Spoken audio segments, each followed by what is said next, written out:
नमस्कार दोस्तों, अगर आपका सपना है national institute of technology Goa में एडमिशन लेने का और आप तैयारी कर रहे हैं जेईई मेन 2026 की, तो आज का ये वीडियो आपके लिए बहुत ही इंपॉर्टेंट होने वाला है। आज हम बात करेंगे एनआईटी गोवा एक्सपेक्टेड कटअप 2026 की।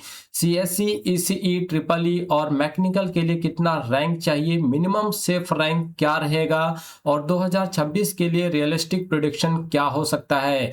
अगर आप सीरियस एस्पिरेंट हैं और एनआईटी गोवा टारगेट कर रहे हैं तो इस वीडियो को एंड तक जरूर देखें, क्योंकि मैं आपको एग्जैक्ट स्ट्रेटेजी भी बताने वाला हूं कि आपको किस रैंक का एम करना चाहिए।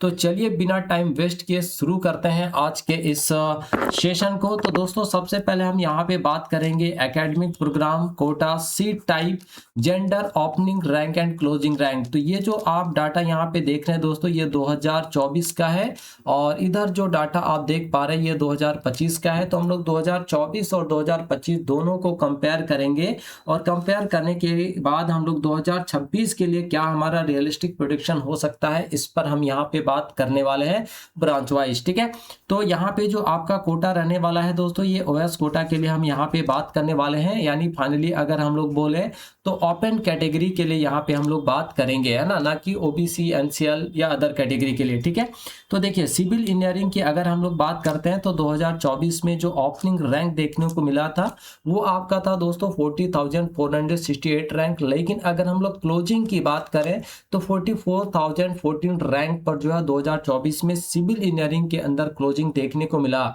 वहीं अगर हम लोग 2025 के ओपनिंग रैंक की बात करते हैं दोस्तों तो 39,991 रैंक पर ही ओपनिंग देखने को मिला। यानी जो प्रीवियस ईयर्स का ओपनिंग रैंक था उसके आसपास ही 2025 में भी देखने को मिला। लेकिन अगर हम लोग क्लोजिंग रैंक की बात करते हैं यहाँ पे तो 45,845 रैंक पर जो है क्लोजिंग देखने को मिला। यानी 1,800 रैंक ऊपर यहाँ पे क्लोजिंग जो है वो देखने को मिला है सिविल इंजीनियरिंग में 2025 में। ठीक है, तो अगर हम लोग यहाँ पे 2026 के लिए टारगेट कर रहे हैं कि हमारा क्या सेफ रैंक होना चाहिए एनआईटी गोवा में सिविल इंजीनियरिंग के लिए, तो वो कहीं ना कहीं आपका जो है दोस्तों 45,500 के आसपास एक तरह से आपका जो है सेफ रैंक हो सकता है।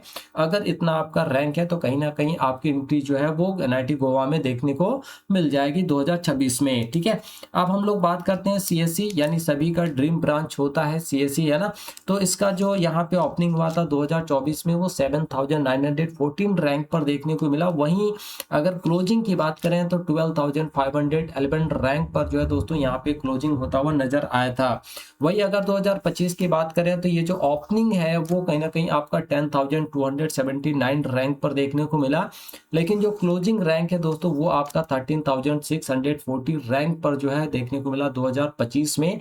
तो 2026 में आपका क्या हो सकता है, तो लगभग 13,000 के आसपास आपका एक तरह से सेफ रैंक है कंप्यूटर साइंस एंड इंजीनियरिंग के लिए। ठीक है, आगे बात करते हैं ट्रिपल ई पर और यहाँ पे आप देख सकते हो जो ओपनिंग हुआ था 2024 में 17,714 रैंक पर और जो क्लोजिंग देखने को मिला वो कहीं ना कहीं आपका 23,326 रैंक पर। जबकि 2025 में ओपनिंग की बात करें तो लगभग जो है आपका 2024 का जो ओपनिंग था उसी के आसपास देखने को मिला और क्लोजिंग भी जो है दोस्तों कहीं ना कहीं जो है 2024 का जो क्लोजिंग रैंक था उसी के आसपास 2025 में भी देखने को मिला। ठीक है, तो यहाँ से आप प्रेडिक्ट कर सकते हो कि जो आपका ओपनिंग हो सकता है 2026 में वो भी कहीं ना कहीं आपका 17 से 18 हजार के आसपास देखने को मिलेगा और आपका जो क्लोजिंग रैंक है वो कहीं ना कहीं 23 हजार के आसपास, यानी 23,500 या 400 के अंदर ही आपका रहने को देख मिलेगा। ठीक है, तो लगभग आप 23,000 टारगेट लेके चल सकते हो ट्रिपल ई के लिए।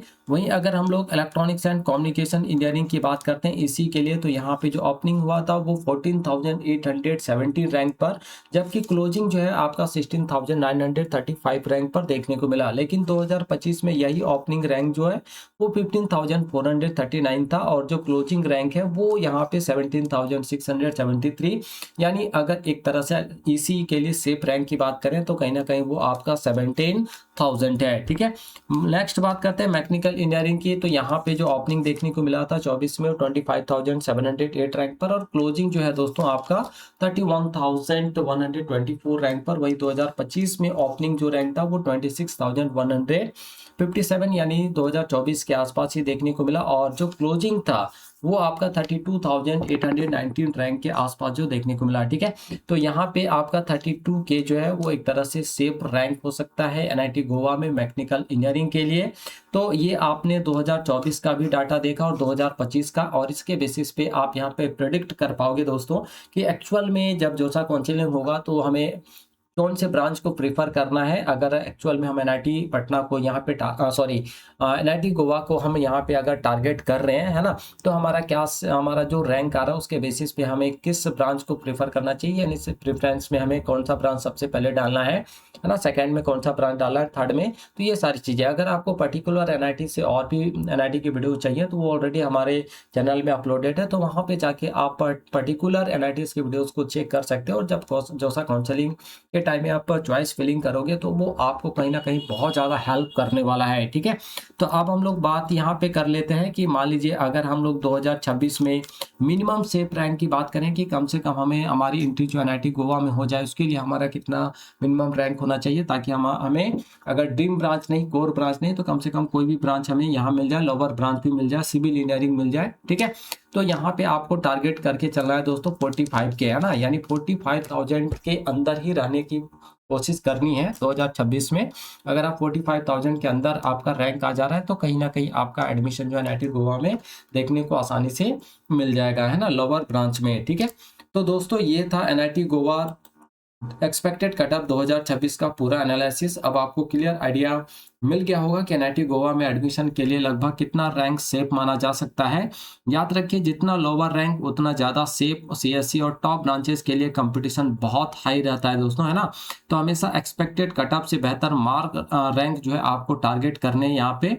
अगर वीडियो हेल्पफुल लगा हो तो लाइक जरूर करें, अपने दोस्तों के साथ शेयर करें, और ऐसे ही जेईई 2026 अपडेट्स के लिए चैनल को सब्सक्राइब करना बिल्कुल मत भूलिए।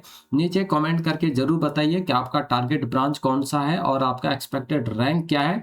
मिलते हैं अगली वीडियो में, तब तक के लिए कीप स्टडिंग, कीप ग्राइंडिंग।